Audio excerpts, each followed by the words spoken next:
Friends, family, ladies and gentlemen, I'm going to do a Protoss unit tier list, okay? So, let's start in a different way than most people. Most people start at the top. I'm going to start at the bottom. What are the worst Protoss units?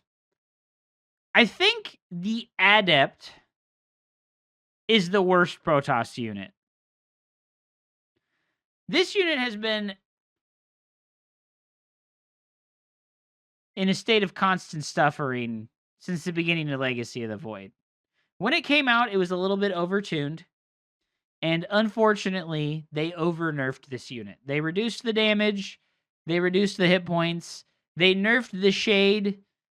They've just done nothing but nerf this unit. It's the most fantastically bad unit in the game with a really cool concept attached to it. Unfortunately, they could never find a good middle ground for this unit, and they nerfed the crap out of it. The next unit that is the worst one that Protoss has, it's definitely the Disruptor. It's not going in D tier like the Adept. It's going in C tier. You can still use Disruptors. They're kind of a joke unit now. They've nerfed it. It doesn't one-shot the Marauder. It doesn't one-shot the Roach. It doesn't one-shot the Ravager. And it takes more hits to kill a Thor now. This unit is trash. They made it cost 4 supply. It takes a really long time to build. You almost always want an Immortal or a Colossus or Templars instead of the Disruptor. This one sucks. When it was pre-nerf, it was a goated S tier unit, and now it's like C tier. I think they just hit it too hard. They hit it too hard. What's up next on our list, right? What's up next on our list? I think the reason why the Adept and the Disruptor go so low is not just because their power level is low and they're not very good. I think that the next part of why they're not very good is because they're complicated to use. The Disruptor, you have to shoot the sphere, and then you need to control the sphere after you shoot it. That's complicated. And it's not even that rewarding anymore. The Adept Shade, you need to shoot the shade, and then you need to look at where the shades are going and see if you want to decide to go there, if you want to stay where you're at. It's complicated. And the reward isn't even that high because everybody accidentally defends these units with all of their build orders. The next weakest unit that Protoss has, it's definitely... I'm tied. I'm torn. Is it the Colossus or is it the Carrier? I think the Colossus is better than the Carrier because it has very specific niches that it fills that are valuable. Versus Terran, it is a fantastic unit and it fills a lot of the anti-bio role. It would be better versus Zerg if there was a longer window of time that you could take advantage of using it where it's not going to get hard countered by the Viper. You know what? I forgot about the Void Ray. How could I forget about the most forgettable unit ever? It's the Void Ray. I'm not going to put it in D tier because it does really good at certain things, and the Adept doesn't really do good at anything. The Void Ray is like only good against very specific things. It's so good against mech in the late game. If you can pull off a late game Void Ray transition versus mech, Void Ray's shit on mech pretty hard when you get the speed. You just do run-bys with Void Rays. You get like 10 of them, and then you just fly to the Terran's main base, and you kill all their production structures before they can respond to it. So I'm going to put it in the C tier. C tier is where you put things that like have use, but they're very niche, or their power level is too low. I think next up is definitely the Carrier. And I'm going to put it in B tier because this unit has really high DPS. It's very easy to use.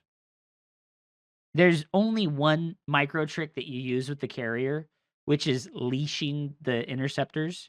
You try and get them you try to keep the carrier far away from the things that can shoot it while the interceptors take all the damage. It's the only micro trick to take advantage of. You attack rocks to spooge out all the interceptors before you start a fight. And it is the terrorizer of team games. One player sits on their ass and makes carriers all game long.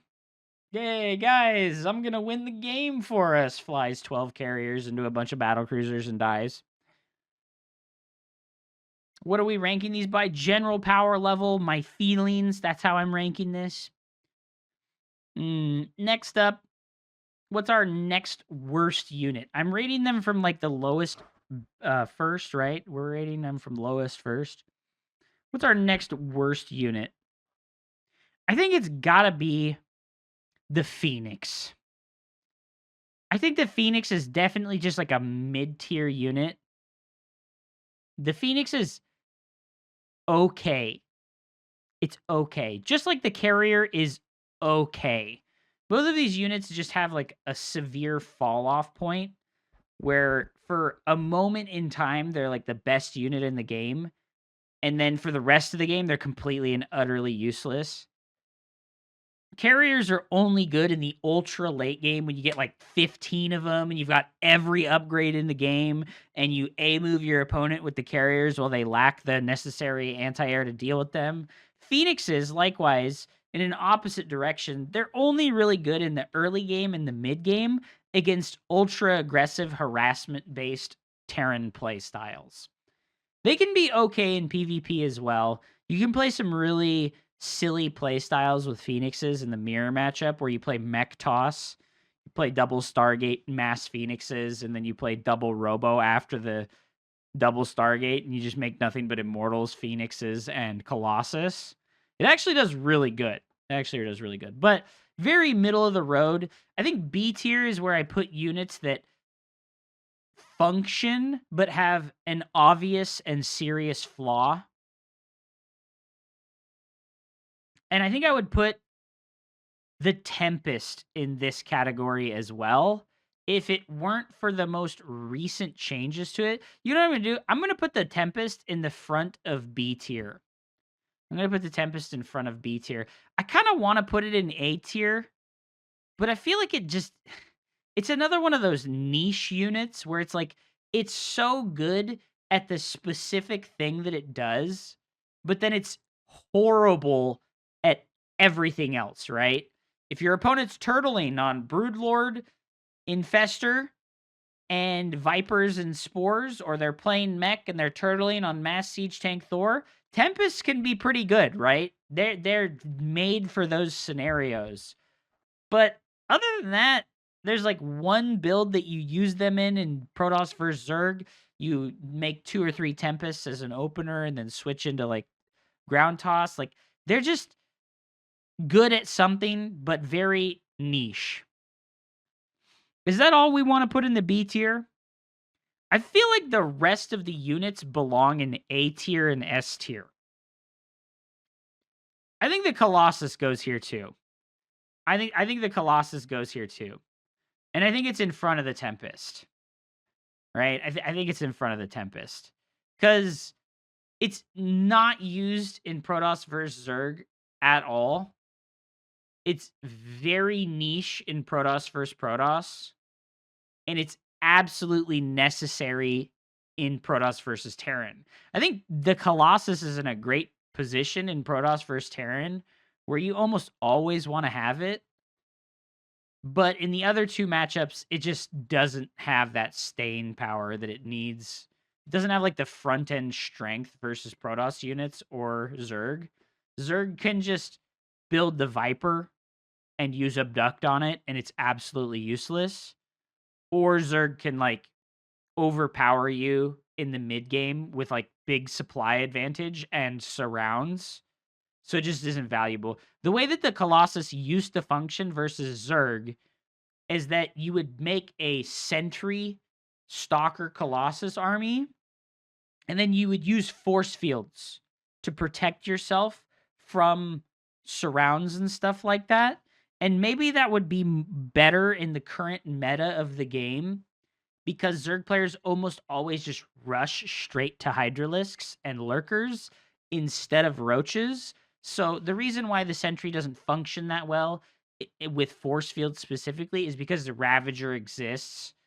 And, you know, like you drop a force field and Ravager Bile comes down and it disappears 2 seconds later. So I think it fills the niche that it needs to. If the Colossus didn't have this like necessary need to make tag that it has in Protoss versus Terran, it would probably go in the C tier. But because you absolutely have to make this unit versus Terran, I'm going to put it in the B tier where we say it has its niche to fill, but it has major flaws. I think the rest of the units are drastically better than the ones that I've currently placed. I don't know if we even want to rank the observer. What's our lowest? What's the weakest unit out of the ones that we have right now? I think it's probably the Dark Templar, right? This is another one of those niche units, right? Where it can randomly win you the game. I think it can randomly win you the game on accident, but it's like useless otherwise.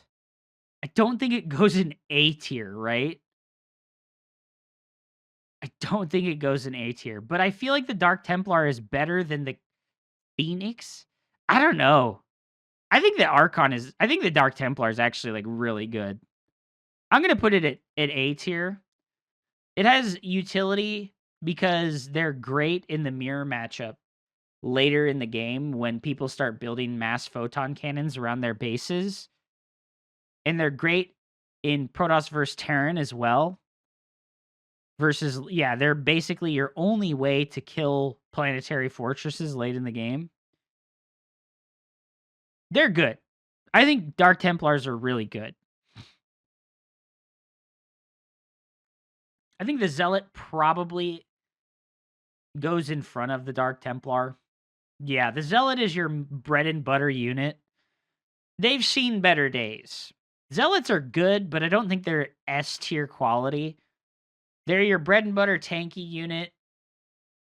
You build them because you absolutely have to. And they're your best general all-round unit besides the Immortal. The Immortal and the Zealot are your all-rounders, right?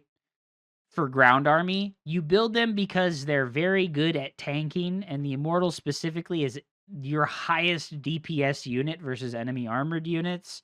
The Zealot is actually, I think it's in the top 3 for DPS for Protoss units, but it has the double attack, so it gets reduced twice. Zealots are like the most powerful run-by unit in the game for their cost. I like that. I like that. Zealot, Immortal, DT. I think with the recent changes to the game, our next unit that goes in A tier, I think the Warp Prism goes here. But I think it goes above these units because the Warp Prism is like a linchpin unit that helps you close games out. If you have a Warp Prism in your opponent's main base while you attack a tertiary base, it's a winning the game moment when you make 8 to 12 gateway units in their main base. The Warp Prism is probably Protoss's only mid and late game win condition unit. I definitely believe that it belongs in A tier, maybe S tier at the bottom of S tier because it's a support unit, right? It's not actually a combat unit, it's a support unit. You can also use it to micro immortals. That's actually a pretty strong feature of the Prism is the ability to micro your units with the pickup range. So let's go S tier. Yeah, let's go S tier. I think the Mothership belongs in A tier. It has its niche, but you can only make one. Its spells are incredibly powerful, but it can die instantly at the start of a fight and have no value. I've played against a lot of Terran and Zerg players where they just like instantly kill the Mothership and it gets no value. But when you use it properly, it's probably a S tier. It's hard to decide. This is why I ranked the lower tier units first. The utility of the mothership is insane, right? It has recall, it has time warp, and it has the invisibility field. And with the most recent update, its damage is second to none. It's like its damage is like second to none. It's really strong. But I don't think it's better than the Oracle or the Sentry or the High Templar. I don't think it's better than these things. I think the Archon is S tier. I think the Archon is definitely S tier. Versus Zerg, this is like one of your most powerful units. You want to have like 8 Archons every game versus Zerg in your maxed out army. You want to have like 8 Archons in your maxed out army in Protoss versus Protoss. And even though EMP exists and it can make Archons irrelevant, there's still a thing, right? Like, you still use them. They're not really good versus Bio. They're just like a tank, right? Like, they just eat damage while your other units move forward and actually do damage. Because the Archon ends up not doing damage a lot. When it actually gets to shoot, it's good. I think the Sentry is an A tier unit as well. But I think that it goes right next to the Mothership. Because it's a support unit. It's like the best scouting unit in the game now. And it has Guardian Shield. I think the Sentry is in a fantastic position now. It functions really well as the support unit that it was designed to be. Unfortunately, force fields are very undervalued, mainly because of the design of the maps. It's just hard to find a position where a force field wall is like gonna be easy to make. If you have to cast more than 3 force fields to like create a good wall off, its value has dropped significantly. But Guardian Shield and Hallucinate are beautiful. Paired with the bonus damage that it does versus shields, I really think that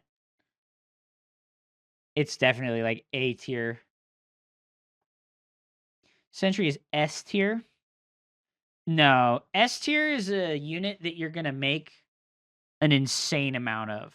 I think the Immortal probably goes in S tier, but I think I'm saving S tier for the Blink Stalker, the Templar, and the Oracle.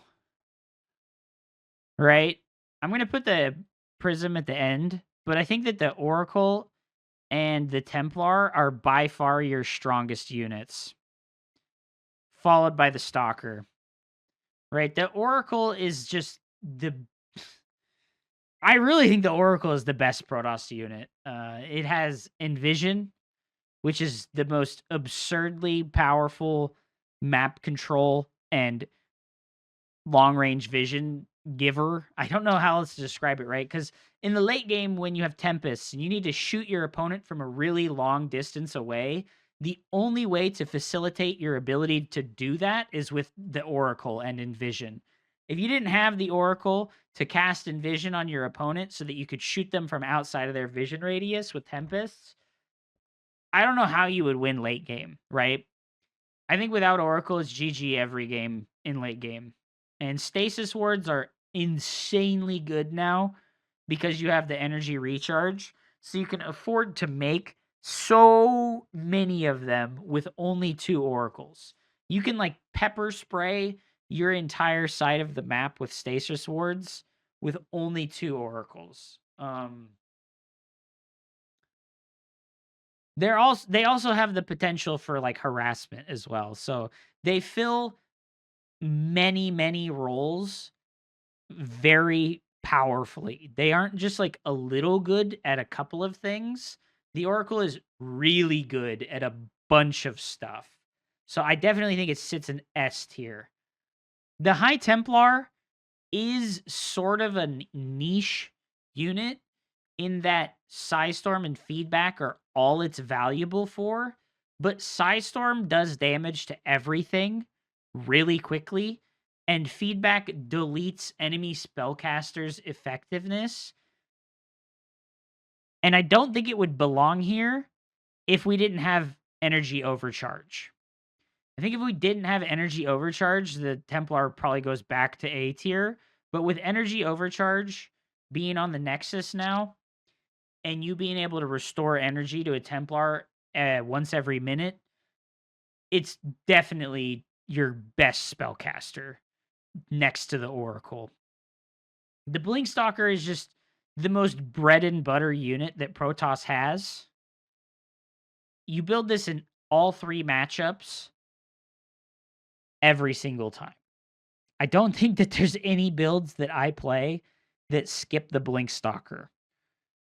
In PvZ, we play the Oracle into Blinkstalker playstyle, and if we don't play Oracle into Blinkstalker, Blinkstalkers come after whatever the first thing it was that you opened with. You do an Archon drop, you play Blinkstalker Immortal afterwards. You PvT, you do 4-gate Blink or 3-gate Blink every game.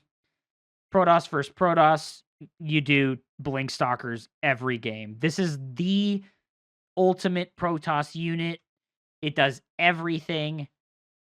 It has weaknesses and flaws, but you cover up those weaknesses and flaws by just using the unit properly. You outmaneuver your opponent, you poke them to death. The Blinkstalker is an amazing unit. The only problem with the Blinkstalker is that it's a very high skill ceiling and a very, very high skill floor. It's easy to just blunk all of your stalkers at once to try and get on top of your opponent, and that is very easy to do. But if you want to be a finesse player with Blinkstalkers, they're probably the hardest unit to use that Protoss has. So I think that this S tier looks good. The Mothership might be up here, but it only comes into play at the end stage of the game, and it only is available to you after you have like 3 or 4 bases of economy. These units are available to you at all times, right? I think that like these units are available to you at all times, and you're going to make them every single time, right? They're great. Archon is S tier. Archon is trash. No.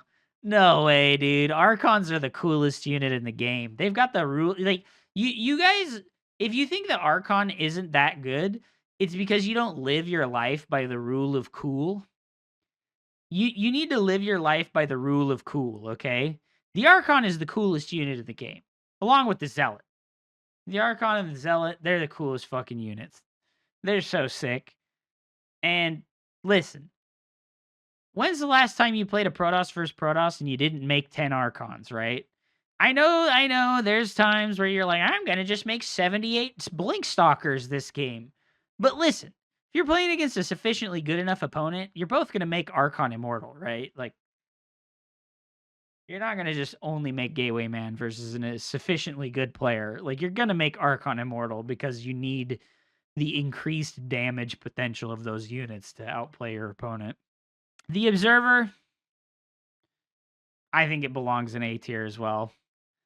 It's so good. I wasn't going to rank it because it's not like a combat unit, but it's another support unit that's just like does exactly what it's supposed to. It fills the role that it needs to perfectly. Who's getting wrecked tonight? Apparently me for having the Archons are good opinion. What the hell, dude? Thank you so much for watching. Like and subscribe! I appreciate you watching my videos. Have a wonderful day.